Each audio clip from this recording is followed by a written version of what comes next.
बिस्मिल्लाहिर्रहमानिर्रहीम। इस साल बोर्ड के पेपर्स के लिए आप तमाम स्टूडेंट्स को बोर्ड की तरफ से जो आंसर शीट दी जाएगी वो इस तरह की होगी। इस आंसर शीट में पिछले सालों की निस्बत क्या क्या तब्दीलियाँ आई हैं, उन सब तब्दीलियों को और इस आंसर शीट से मुतल्लिक तमाम किस्म की अहम बातें जो आपने किसी से ना सुनी होंगी, वो सब बातें आज की इस वीडियो में आपको बताई जाएंगी। तो वीडियो को गौर से मुकम्मल देखिएगा, इंशाल्लाह इस वीडियो से आपको ज़रूर फ़ायदा होगा। यहाँ मैं आपको बताता चलूँ कि ये वीडियो 9वीं, 10वीं, 11वीं और 12वीं जमात के तमाम स्टूडेंट्स के लिए है।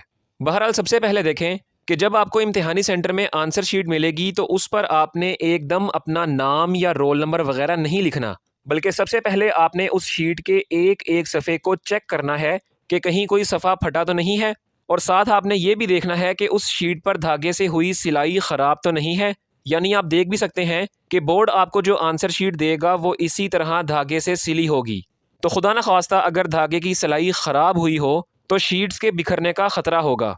इसके अलावा अगर आंसर शीट का कोई सफ़ा फटा हुआ निकल आए और आपने उस आंसर शीट को बग़ैर तब्दील करवाए उसी पर पेपर सॉल्व किया हो, तो बाद में पेपर चेक करने वाला उस फटे सफ़े के मुतल्लिक यही समझेगा कि इस सफ़े को बच्चे ने बूटी शूटी बनाने के लिए खुद ही फाड़ा है, तो यूँ नुकसान आप ही का होगा। लिहाजा आंसर शीट मिलते ही सबसे पहले आपने ये देखना है कि आपकी आंसर शीट पर कोई डिफेक्ट तो नहीं है।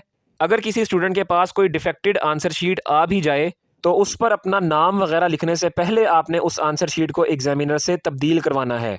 अगर आपने आंसर शीट को चेक किए बगैर अपना नाम या रोल नंबर उस पर लिख लिया हो और बाद में शीट पर आपको डिफेक्ट नज़र आ जाए और फिर आप उस शीट को तब्दील करवाना चाहें, तो प्यारे बच्चों, इस तरह की इस्तेमाल शुदा शीट को एग्जामिनर कभी भी तब्दील नहीं करेगा। लिहाजा आंसर शीट मिलते ही आपने उसे अच्छी तरह चेक करना है, फिर उस पर अपना काम करना शुरू करना है।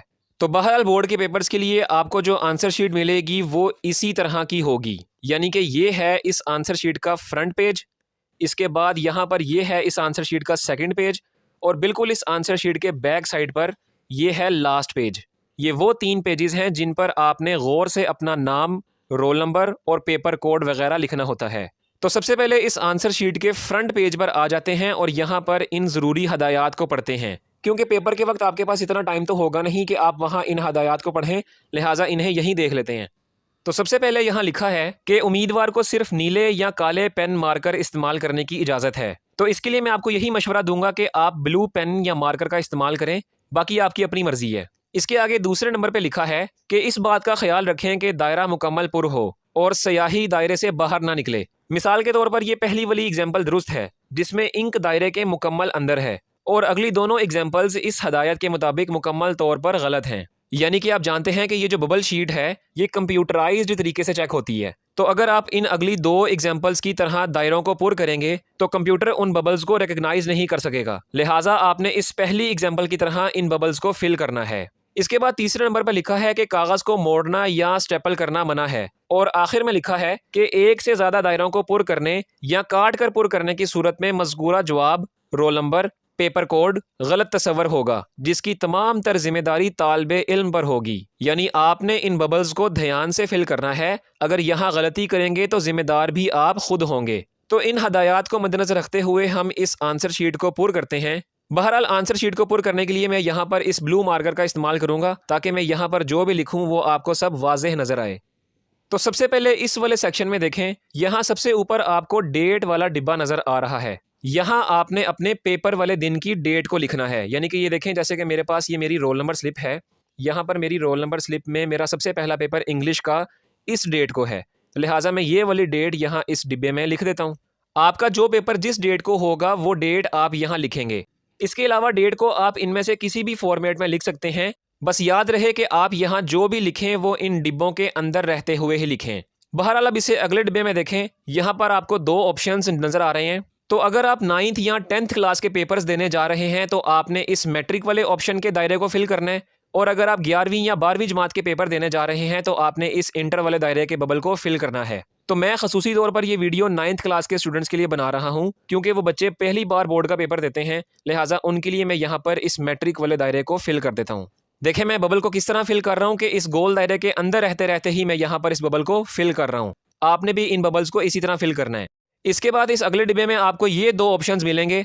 तो अगर आप मैट्रिक लेवल के 9th क्लास के पेपर्स देने जा रहे हैं तो आपने यहाँ इस पार्ट 1 वाले दायरे के बबल को फिल करना है, और अगर आप मैट्रिक लेवल के 10th क्लास के पेपर्स देंगे तो आपने यहाँ पर इस पार्ट 2 वाले ऑप्शन के दायरे को फिल करना है। तो मैं अपनी इस वीडियो में 9th क्लास की एग्जाम्पल दे रहा हूँ, लिहाजा मैं यहाँ इस पार्ट 1 वाले दायरे को फिल कर रहा हूँ।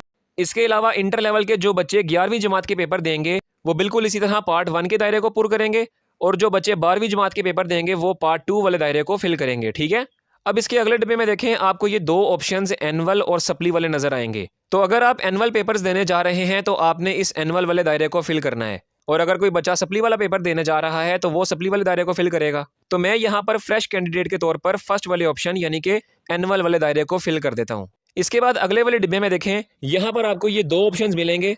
तो अगर आपका पेपर सुबह की शिफ्ट में है तो आपने यहाँ पर मॉर्निंग वाले दायरे को फिल करना है, और अगर आपका पेपर शाम वाली शिफ्ट में है तो आपने इस इवनिंग वाले दायरे को फिल करना है।